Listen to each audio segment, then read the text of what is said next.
রাজধানীর ৩০০ ফিট সড়কে private car চাপায় বুয়েট শিক্ষার্থী মাসুদ হত্যাকাণ্ডের সর্বোচ্চ শাস্তিসহ ৫ দফা দাবি ঘোষণা করেছে বুয়েট শিক্ষার্থীরা। বেলা 11:30 থেকে বুয়েট ক্যাম্পাসের বাইরে শিক্ষার্থীরা অবস্থান কর্মসূচি পালন করে। এ সময় সংবাদ সম্মেলনে জড়িতদের দ্রুত বিচারসহ ৫ দফা দাবি ঘোষণা করেন তারা।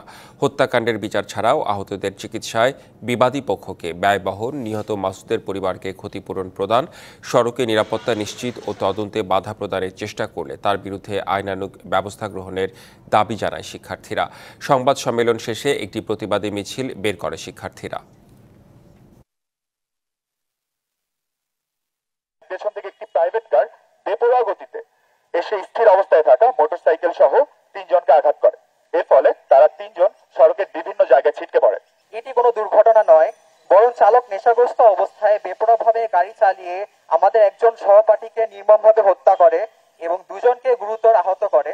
আমরা এই হত্যাকাণ্ডের দৃষ্টান্তমূলক শাস্তি দাবি করছি।